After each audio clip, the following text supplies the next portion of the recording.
It was one of those perfect mornings where the sun was just right, the breeze was gentle, and the orchard looked like something straight out of a postcard. I was out there, tending to my apple trees, breathing in that crisp, sweet air. Life felt pretty good. Then, out of nowhere, I heard this god-awful racket, chainsaws roaring and men shouting. My heart nearly stopped. I whipped my head around to see a bunch of workers hacking away at my trees like they were on some kind of twisted mission. Chainsaws were buzzing, branches were snapping, and apples were dropping to the ground, getting crushed under heavy boots. I sprinted over, my blood boiling with every step. "Hey, what the hell are you doing?" I shouted, waving my arms like a madman. But they didn't even flinch, just kept on chopping, tearing roots out with shovels like it was some kind of demolition derby. One guy, covered in sweat and sawdust, glanced at me like I was just some random bystander. "We're clearing this area. Orders from the HOA," he said flatly, like that was supposed to make sense. My jaw dropped. "HOA? What are you talking about? This is my land. Who gave you the right to do this?" He just shrugged, like he couldn't care less. "Lady named Karen. Said this place was a blight on the neighborhood. Said she got permission." Of course. Karen. It had to be her. That self-appointed queen of the HOA who'd been making my life a living hell for months now, always griping about how my orchard didn't fit her vision for the neighborhood. Fury took over. "You stop right now or I'm calling the cops!" I shouted. One of the guys just snorted and muttered, "Good luck with that," before going back to hacking away at my trees. I felt sick to my stomach watching years of hard work getting obliterated. Apples I'd watched grow from blossoms were now just pulped mush on the ground. I yanked out my phone, snapping pictures, filming the carnage. Everything. If Karen thought she could get away with this, she had another thing coming. Just then, I spotted her. Karen herself, standing at the edge of the chaos with her arms crossed and that smug, self-satisfied grin plastered on her face like she was watching her personal fantasy come to life. I stormed over to her, fists clenched. "What the hell do you think you're doing, Karen?" She just tilted her head, not an ounce of regret in her eyes. "Improving the neighborhood, obviously. Your orchard is an eyesore and it's bringing down property values. You should be thanking me." My hands were shaking. "You've got no right to touch my land! You're out of your mind!" She just sniffed and looked at me like I was the crazy one. "Actually, as president of the HOA, I have every right. You didn't comply with our landscaping guidelines and your orchard is a nuisance." I could barely see straight. The anger was so blinding. "Karen, you're trespassing and destroying private property. You're going to pay for this, I guarantee it." She just rolled her eyes as if I was being dramatic. "Oh, please, like the cops will take your side." I bit back a scream, forcing myself to stay calm. There was no way in hell I was letting her get away with this. I dialed 911, my hands still trembling with rage. This wasn't over, not by a long shot. I couldn't believe my ears. Karen. Of course it had to be her. HOA Karen, the woman who practically crowned herself queen of the neighborhood. The one who couldn't stand so much as a dandelion popping up on someone's lawn without pitching a fit. Apparently, my beautiful orchard didn't meet her precious aesthetic standards, so naturally, her solution was to demolish it. I marched right up to one of the workers, a burly guy with a chainsaw still buzzing in his hands. "Who gave you permission to destroy my property?" I demanded, my voice sharp enough to cut through the noise. He glanced at me, barely interested, and jerked his thumb over his shoulder. "Lady named Karen. Said this whole mess was an eyesore and needed clearing out. HOA orders." My fists clenched so tight I could feel my nails digging into my palms. "HOA orders?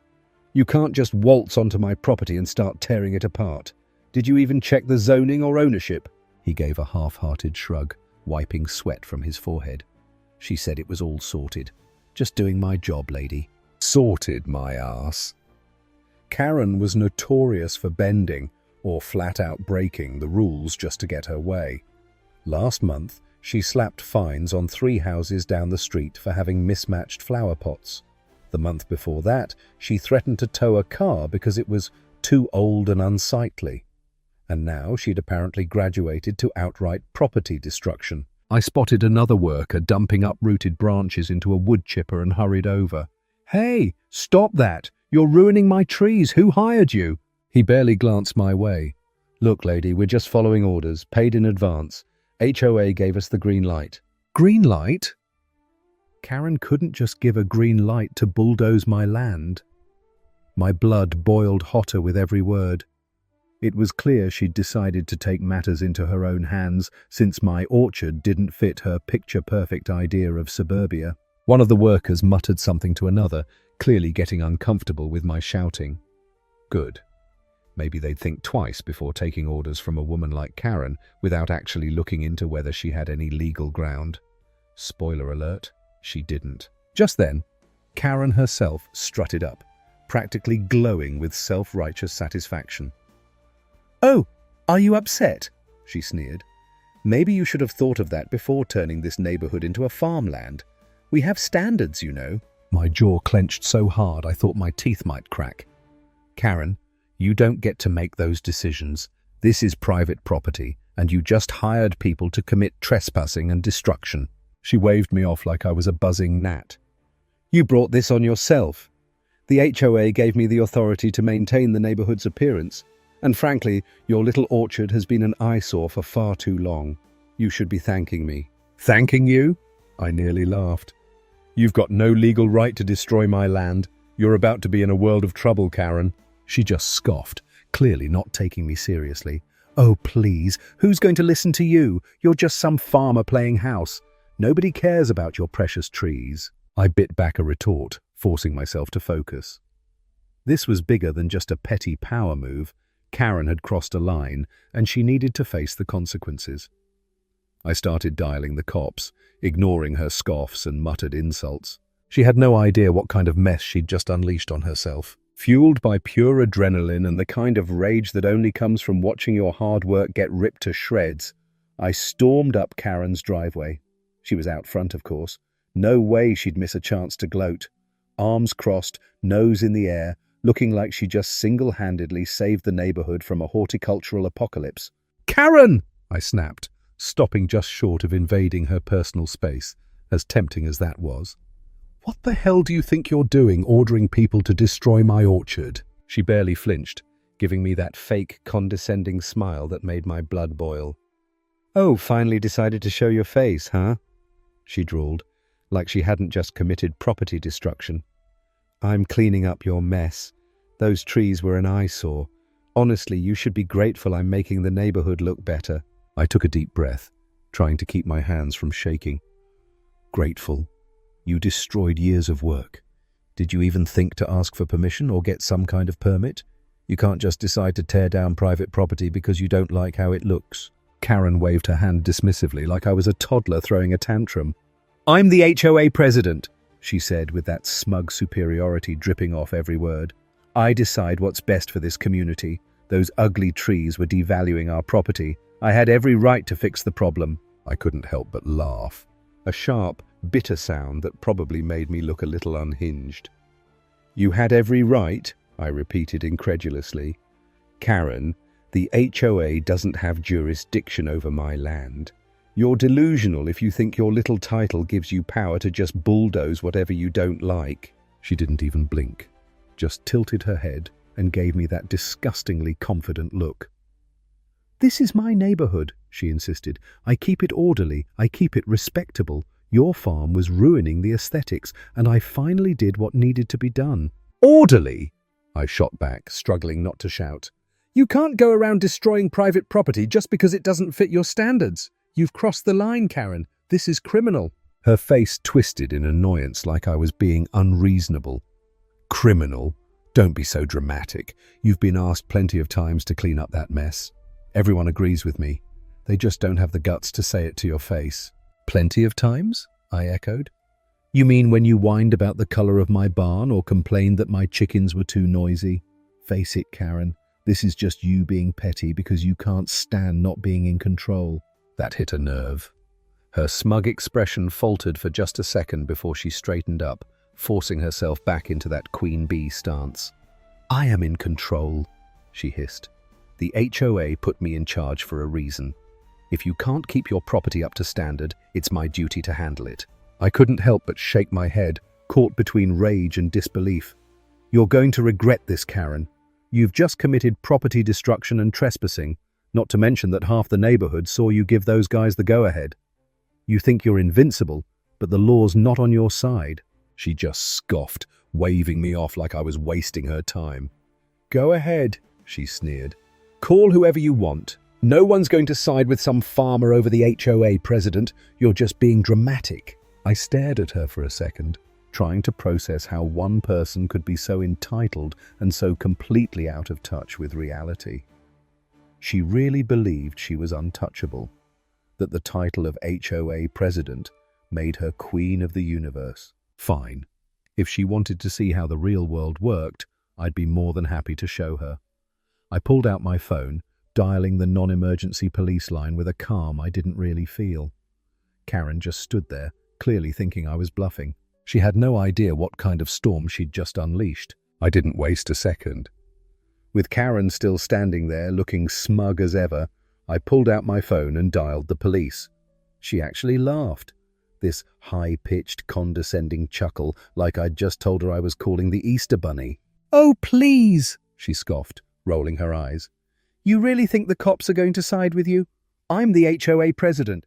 They know who keeps this neighborhood in order." I ignored her, focusing on the call as it connected. 911, what's your emergency? The operator asked. I took a deep breath to steady my voice. Yeah, I'd like to report vandalism and trespassing on my property. A group of workers, under orders from the HOA president, have been cutting down my apple trees without permission. My entire orchard is getting destroyed. The operator's tone shifted to something more serious. Are the workers still on the property? Yes, I replied, glancing over to see them still hacking away like they were clearing a jungle. And the person responsible is right here too. She's refusing to leave or acknowledge that what she did was illegal. Officers will be dispatched immediately. Please stay where you are. Thank you, I said before hanging up. Karen gave me a patronizing smirk. You really don't get it, do you? I'm doing everyone a favor. You should be thanking me, not wasting taxpayer money on your little tantrum. I took a deep breath, trying not to let her get under my skin. You can keep talking, Karen, but the fact is, you've just committed multiple crimes. You're not above the law, no matter what you think your title gives you. She just crossed her arms and gave me a once-over, like I was the one acting unreasonable. This neighborhood has standards, she sniffed, and your little farm project doesn't fit them. I'm protecting property values. You should be grateful I'm handling this eyesore for you. I didn't bother responding. Let her dig her own grave. I was too busy documenting the scene with my phone. The torn-up soil, the splintered trunks of my beautiful apple trees, and the workers just going to town like they had all the right in the world. I made sure to get some shots of Karen, too, standing there with that holier-than-thou smirk plastered on her face. When I finally looked up from my phone, I noticed a few of the neighbors gathering nearby, whispering to each other. Some of them looked downright horrified at what Karen had done, while others just looked uncomfortable, like they didn't want to get involved. A couple of them cautiously approached me, one of them, an older guy named Bill, shaking his head. Man, I didn't think she'd actually go through with it, he muttered. She's been ranting about your orchard for weeks, kept saying it was bringing down the neighborhood's image. Yeah, well, now she's going to learn that you can't just destroy private property because you don't like how it looks, I replied, trying to keep my voice steady. Karen overheard and scoffed again, louder this time. Everyone's going to thank me when this dump is finally cleaned up, she said, shooting a glare in my direction. Bill just gave her a long, unimpressed look before turning back to me. She's crazy if she thinks this is going to fly. You want me to stick around as a witness when the cops get here? I gave him a grateful nod. That'd be great, actually. We didn't have to wait long. Within minutes, 2 police cruisers pulled up, lights flashing. The workers froze, one of them dropping his chainsaw with a startled yelp. Karen didn't even flinch. If anything, she looked almost pleased. One of the officers approached us, tipping his hat. Morning. We got a call about vandalism and property destruction? I nodded and started explaining the situation, showing him the photos and videos I'd taken. Karen tried to butt in, waving her hands dramatically. Officer, this man is completely overreacting, she snapped. I'm the HOA president, and I authorize the cleanup of this unsightly mess. It's for the good of the community." The cop raised an eyebrow and looked at me. "You own the property?" "Yes, sir. This is my land. She had no right to order anyone to cut down my trees." Karen's face twisted with annoyance, but she didn't back down. "I'm telling you, it was necessary. The HOA voted on it." The officer held up a hand to silence her. "Ma'am, we'll need to see any legal documentation that authorizes this kind of action." Karen hesitated, clearly caught off guard. I don't have it on me," she stammered. "But it's common sense. This place was ruining our property values." The cop looked at her, unimpressed. "Common sense doesn't override the law, ma'am. If you don't have authorization, you may be facing charges for property destruction and trespassing." Karen's confidence wavered, but she still refused to admit fault. I just watched, doing my best not to look too smug. She wanted to play queen of the neighborhood. Well, now it was time to see how much power that title really held. As the cops stepped out of their cruisers, Karen's smug expression finally started to crack. She still tried to act like she had everything under control, straightening her cardigan like she was about to host a fancy garden party. One of the officers approached me, his face serious but calm. "Sir, are you the one who called?" "Yeah," I replied, holding up my phone. "I've got video evidence from my security cameras. You're going to want to see this." He nodded, and I pulled up the footage showing Karen marching onto my property with her little demolition crew. It clearly showed her barking orders while the workers hacked away at my apple trees like they were chopping firewood. The cop watched intently, his jaw tightening as the video played. Beside him, Karen was fidgeting, still trying to look unfazed, but it was obvious she was sweating bullets. When the video ended, the officer looked at me and nodded. "Thank you for providing this. We'll need a copy of that footage for the report." Karen finally snapped, her voice shrill and defensive. "It's just a few trees. You're blowing this way out of proportion. This whole property is a nuisance to the neighborhood." The officer turned his steely gaze on her, and Karen actually flinched. "Ma'am, what you did here is considered criminal damage to private property. You can't just order people to destroy something that doesn't belong to you." Karen's face turned red as a beet. But I'm the HOA president. It's my duty to maintain the community standards." Another officer, who had been talking to the workers, came over and handed the first cop a few statements. "They all confirmed that she ordered the destruction," he said bluntly. "Claimed they were just following her instructions as the HOA leader." Karen's eyes widened, and she threw her hands up dramatically. "Oh, come on! They're just trees! This whole thing is ridiculous!" The cop didn't even blink. Trees that belong to someone else. Property destruction is a criminal offense, and you'll be held accountable for it. I suggest you stop talking before you make things worse." Karen sputtered, clearly grasping at straws. "You can't arrest me. I'm just doing my duty as HOA president. This man's orchard was making the whole place look like a dump." I couldn't help but let out a dry chuckle. "You really thought you could just tear down my trees and get away with it because you didn't like how they looked? That's not how the law works, Karen." By now, more neighbors had gathered, whispering and shaking their heads. A few even dared to point at Karen and mutter things like "serves her right" and "about time someone put her in her place." Realizing her little kingdom was crumbling, Karen changed tactics, trying to sound pitiful. "Please," she whimpered, her voice suddenly softer, almost desperate. "I was just trying to do the right thing. I didn't mean to cause trouble." The officer wasn't buying it. "Ma'am, you have the right to remain silent. Anything you say can and will be used against you in a court of law." He motioned to his partner, who stepped forward and gently guided Karen's hands behind her back, clicking the cuffs into place. Karen went pale, her mouth hanging open in disbelief. "You can't do this!" she shrieked. "I'm the HOA president. I have rights." The cop just gave her a deadpan look. "And so does the property owner you just vandalized." As they escorted Karen to the squad car, I felt a huge weight lift off my shoulders. The nightmare was finally over. My orchard might have taken a hit, but Karen's reign of terror was finally getting the justice it deserved. One of the neighbors, an older lady named Ruth, came up to me, giving me a sympathetic smile. "You did good standing up to her. We've all been too scared to do anything about her nonsense for years." I gave her a small smile in return. I just did what was right. She thought she was untouchable, but no one's above the law. As the police car drove off with Karen still yelling about how this wasn't fair, I couldn't help but feel a sense of victory. It wasn't just about the trees. It was about standing up for what was right and not letting some power-hungry bully control the whole neighborhood. As Karen sat in the back of the squad car, her face beet red and her hands trembling, she suddenly decided to change tactics. Gone was the indignant HOA president, and in her place was a panicked, desperate woman grasping at anything to save herself. She leaned forward, practically pressing her face against the car window. "Wait! You've got it all wrong. I didn't know anything about it. They did it on their own. I never told them to do that." The cop, who was still taking statements, raised an eyebrow, then turned to the workers standing nervously near the remains of my orchard. "Is that true? Did you act on your own, or did someone instruct you to do this?" One of the workers, a burly guy with a beard and a camo hat, looked genuinely annoyed. "Are you kidding me? That lady hired us.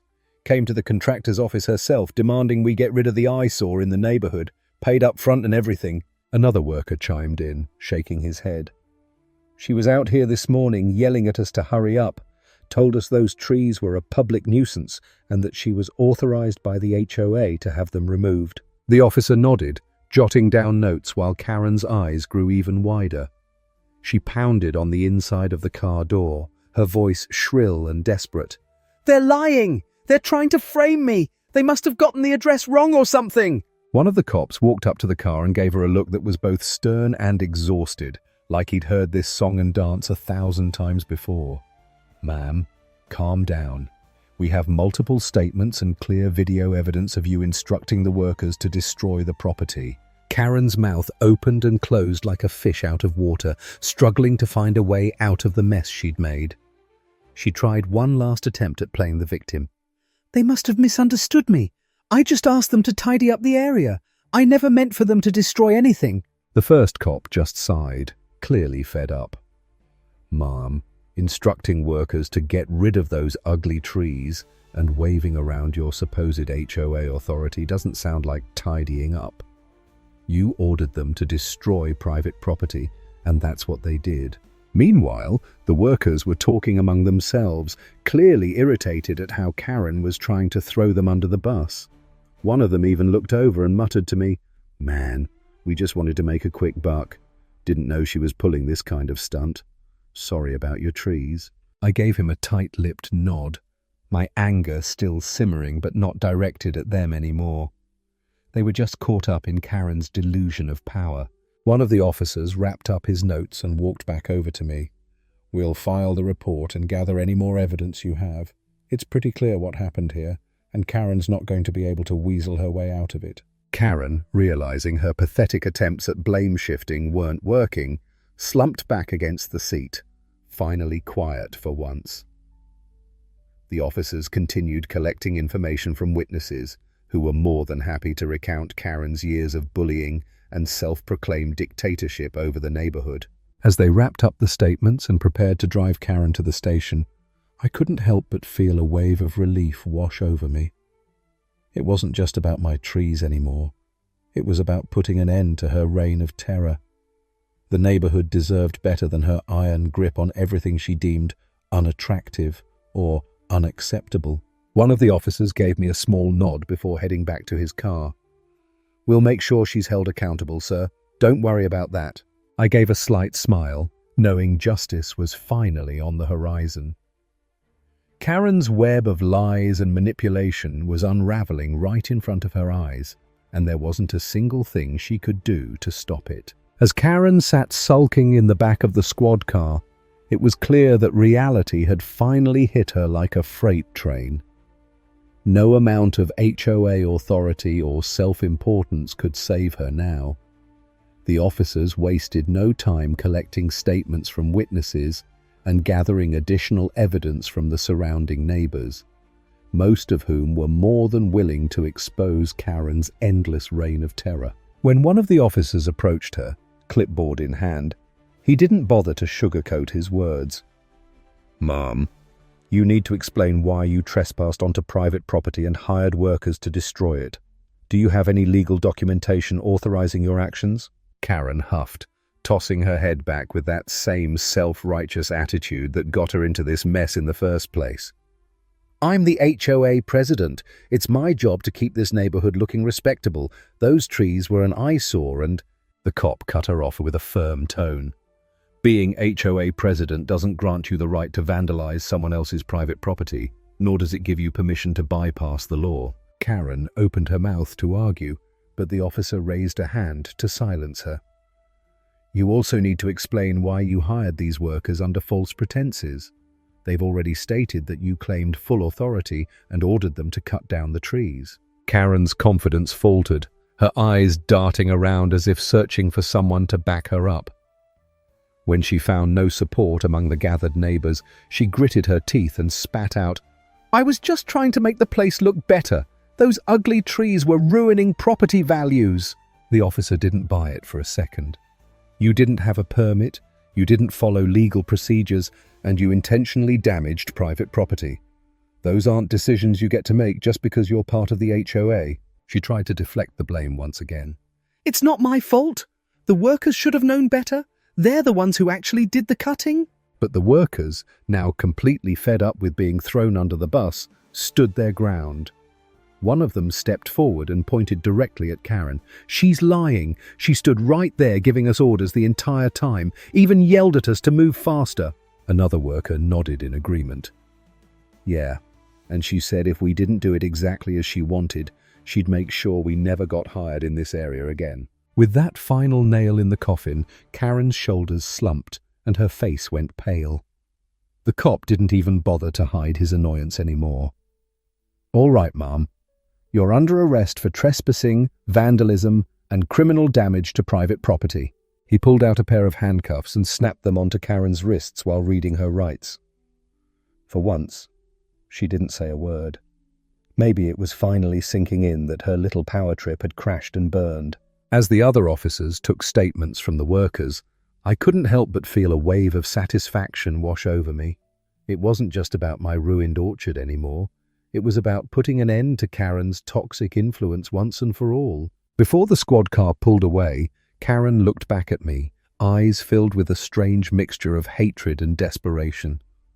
I just gave her a shrug and a smirk, silently reminding her that she wasn't above the law, no matter how much she tried to act like it. The workers, after giving their full statements, were also taken in for questioning.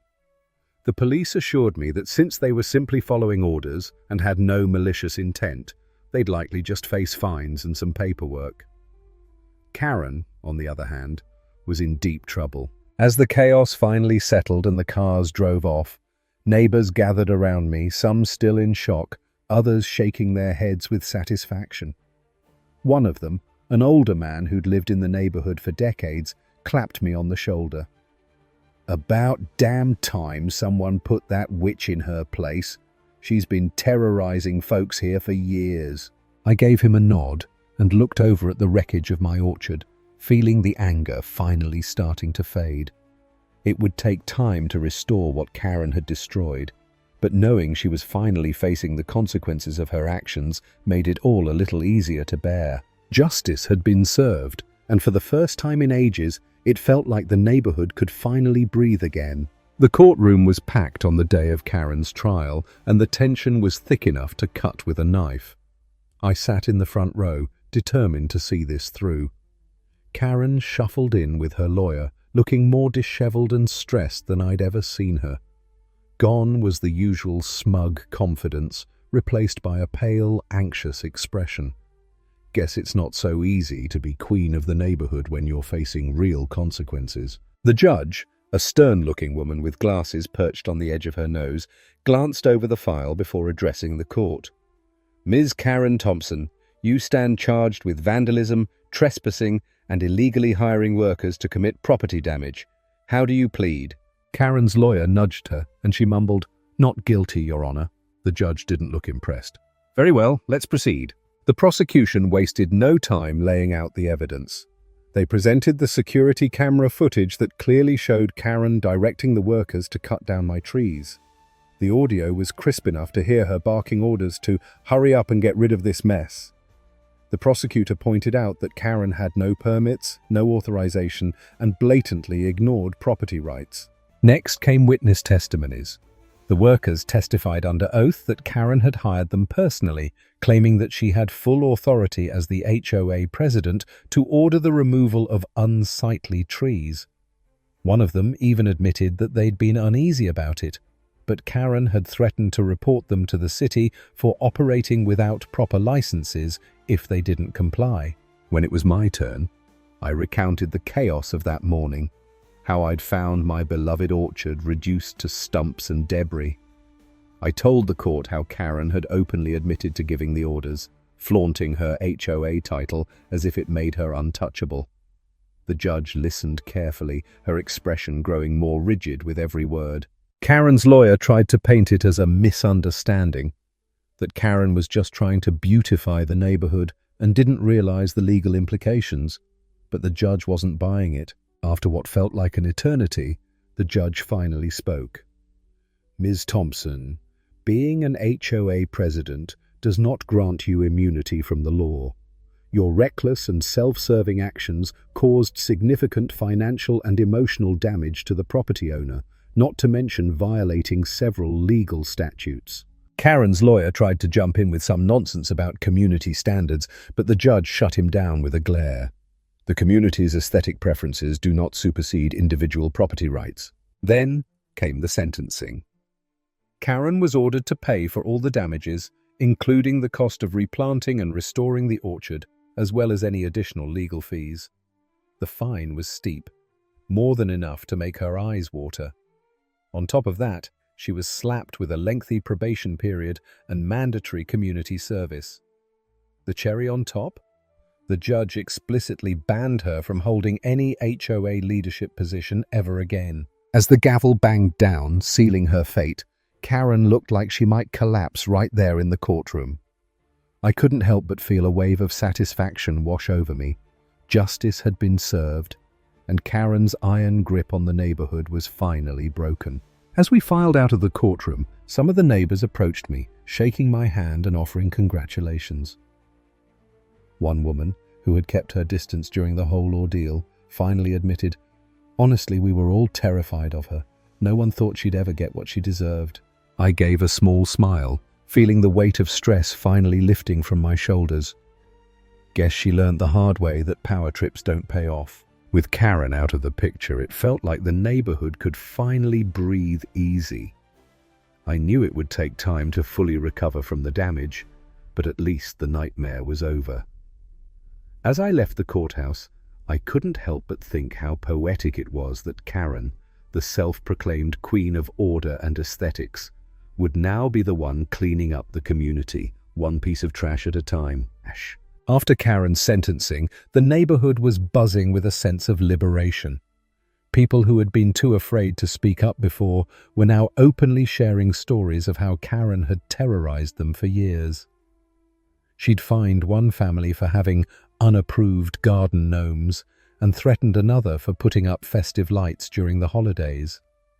Her reign of tyranny had kept everyone walking on eggshells, too scared to challenge her self-imposed authority. That fear was long gone now.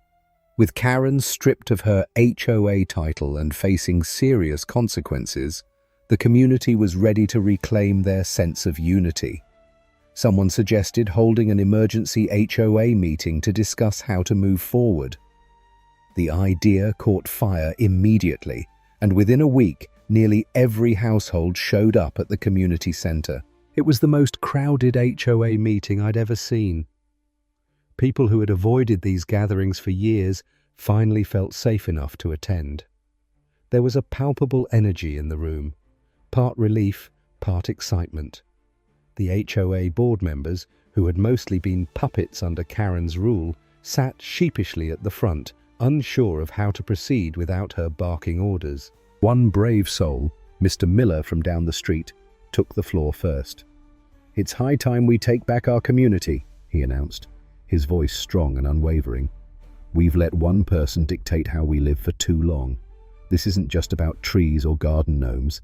It's about the way she's bullied and manipulated every single one of us." Applause erupted, and others began to chime in, recounting their own horror stories about Karen's oppressive rules and arbitrary fines. Mrs. Jensen, whose backyard birdbath had somehow violated noise regulations, gave an impassioned speech about how she'd almost sold her house just to get away from Karen's relentless nitpicking. When it was my turn to speak, I kept it simple. We need a fresh start. A new HOA board that actually listens to the community and doesn't abuse its power. Let's make sure we never have another Karen in charge. That idea resonated. A vote was taken on the spot to remove Karen from her position officially, despite the fact that she was already legally banned from holding authority. It was symbolic, a final nail in the coffin of her toxic leadership.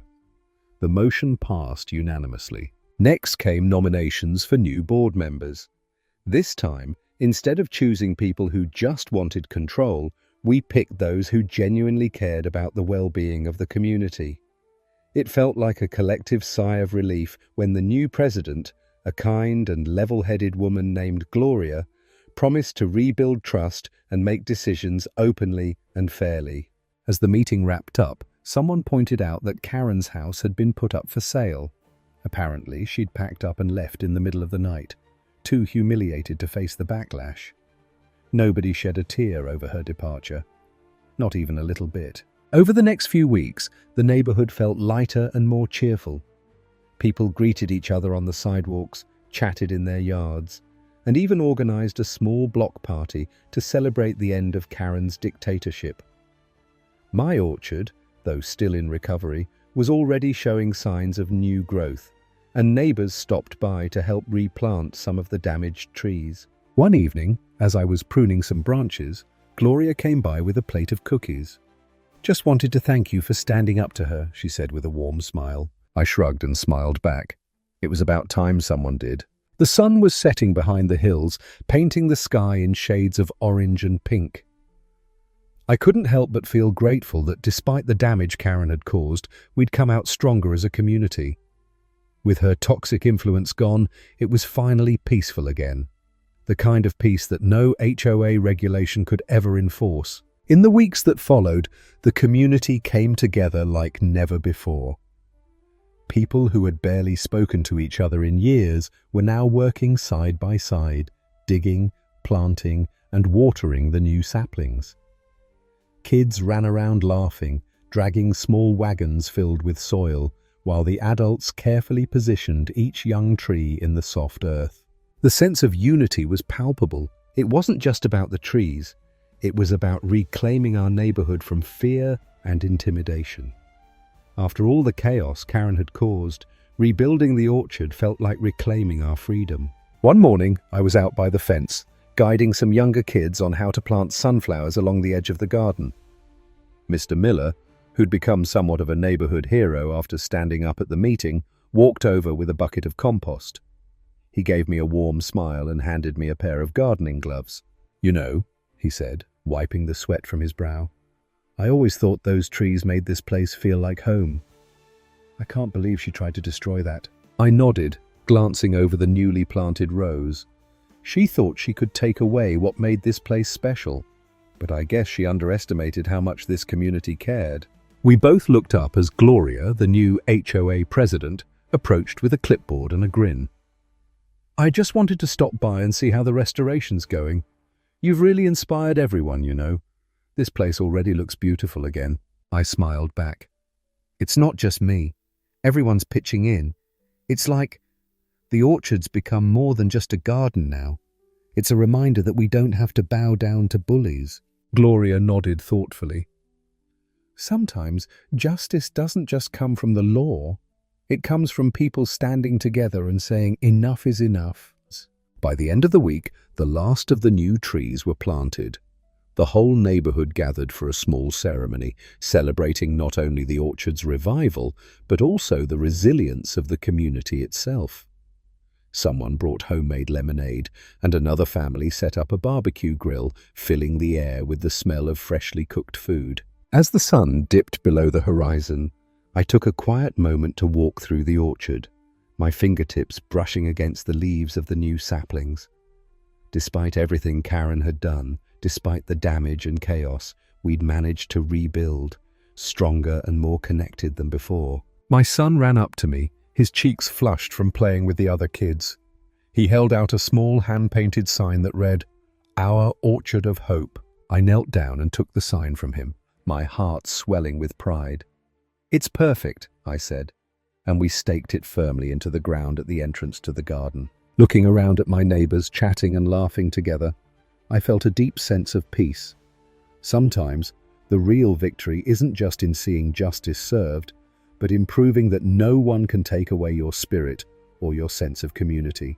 As I stood there, surrounded by the people who helped me rebuild, I couldn't help but smile. Karen might have tried to tear us apart, but in the end, she only brought us closer. The orchard wasn't just restored, it was reborn, standing tall as a symbol of our strength and unity.